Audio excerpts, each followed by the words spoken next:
सर्दियाँ आ गई थी और चिड़िया की खिड़की और उसकी दीवारों में छेद हो रखा था और उन दोनों को बहुत ज़्यादा ठंड लग रही थी। माँ, मुझे बहुत ज़्यादा ठंड लग रही है। यहाँ मेरे पास आ जाओ कुकू बेटा, मैं तुम्हें अपने बड़े बड़े पंखों में छुपा लूँगी। कुकू अपनी मम्मा के पास चला जाता है। इस तरह से उनकी रात कटती है और पड़ोस में ही कालू कौवा और गोरी कौवी रहते थे। उनका घर बहुत ही ज़्यादा पक्का था। कालू कौवा और गोरी कौवी दोनों बातें करने लगे। ठंड कितनी बढ़ रही है और चिड़िया का घर कितना कमज़ोर है।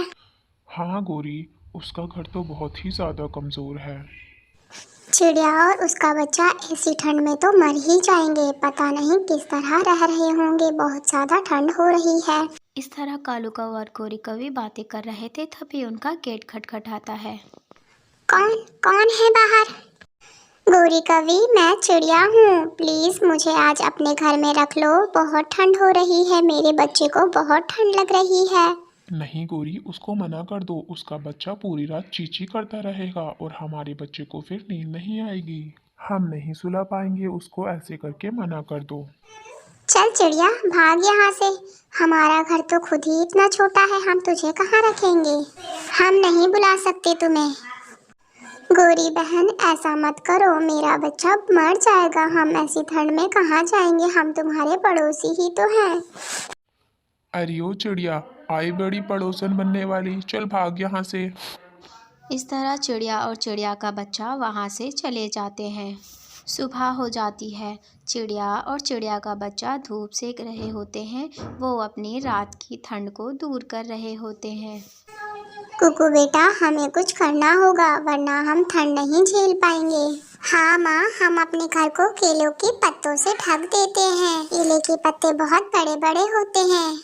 हाँ कुकू बेटा, तुम बिल्कुल ठीक कह रहे हो। केले के पत्ते बहुत बड़े होते हैं, वो हमें बहुत आराम देंगे। लेकिन हमें केले के पत्ते मिलेंगे कहाँ से? माँ, केले के पत्ते हमें नदी किनारे से आराम से मिल जाएंगे, वहाँ पे केले के पेड़ लगे हुए हैं। दोनों कुकू और चिड़िया केलों के पत्ते लेने जाते हैं। चिड़िया केले के पत्ते तोड़ तोड़ के कुकू को देती है और कुकू उन पत्तों को इकट्ठा करता है। कुकू बेटा, आज के लिए इतने पत्ते बहुत हैं। इन्हें हम खिड़कियों पे और सामने वाली दीवार पर लगा देंगे। फिर दोनों अपने पत्ते उठाकर अपने घर की तरफ निकल पड़ते हैं। वो उन पत्तों को अपनी टूटी हुई खिड़की पे और कुछ पत्तों को अपनी टूटी हुई सामने वाली दीवार पर लगा देते हैं। इस तरह से उनके घर में ठंडी हवा आना बंद हो जाती है और उस रात उन्हें पहले के दिन से ज़्यादा आराम मिल रहा था और वो दोनों आराम से सो जाते हैं। अगले दिन दोनों फिर से पत्ते जमा करते हैं और अपने घर को अच्छी तरह से ढक लेते हैं।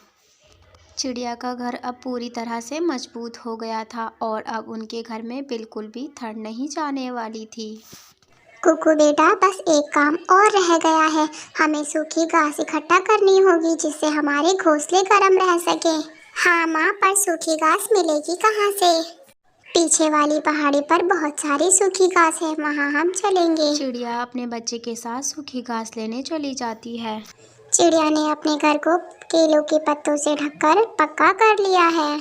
उससे तो वो बच जाएगी, लेकिन उसको नहीं पता शायद इन ठंडियों में बर्फ भी पड़ने वाली है, उससे वो लोग नहीं बच पाएंगे। हाँ, बात तो ठीक कह रहे हो, हमें भी कुछ करना होगा। हम सूखी लकड़ियाँ इकट्ठी करेंगे जिससे हम आग जलाकर उन ठंडियों में रह सकें। अगले दिन कालू कौवा और गोरी कौवी सूखे पेड़ काट देते हैं और सूखे पेड़ों की लकड़ियां अपने घर में इकट्ठी कर लेते हैं। कालू कौवा और गोरी कौवी बहुत सारी लकड़ियां अपने घर में जमा कर लेते हैं। बस गोरी, इतनी लकड़ियाँ हमारे लिए बहुत हैं। नहीं कालू, तुम्हें नहीं पता कितनी ठंड पड़ने वाली है। हम थोड़ी लकड़ियाँ और जमा करनी चाहिए, वरना वो लकड़ियाँ कोई और ले जाएगा, दूसरे पंछी ले जाएंगे, फिर हमें नहीं मिलेगी।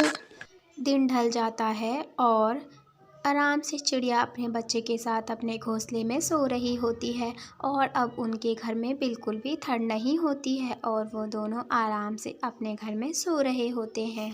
मम्मा, आज हमें बिल्कुल भी ठंड नहीं लग रही है। अब हमारी सर्दियाँ आराम से कटेंगी। इधर कालू कौवा और गोरी कौवी भी सारी लकड़ियों के ऊपर अपने घोंसले रख लेते हैं और तेज हवा चलने के कारण और इतना भारी घर होने के कारण कालू कौवे का घर पेड़ से नीचे गिर जाता है। कालू कौवा और गोरी कौवी उसका बच्चा तो बच जाते हैं, लेकिन उनका घर पूरी तरह से तहस नहस हो जाता है। अब वो रहने के लायक ही नहीं बचता। कालू कौवा और गोरी कौवी और उसका बच्चा ठंड के मारे जम रहे होते हैं। अब हम क्या करेंगे कालू? मैं तो जा रहा हूँ चिड़िया के पास। मैं तो उससे माफ़ी मांग लूँगा उस दिन के लिए। कालू, पर हमारा क्या होगा? कालू चिड़िया के पास जाने लगता है, तभी उसको गोरी बोलती है, ठीक है, अगर तुम चलना चाहती हो तो तुम भी मेरे साथ चलो। तुम भी उससे माफ़ी मांग लेना गोरी, यही हमारे लिए ठीक रहेगा। हाँ कालू, मैं भी उससे विनती कर लूंगी।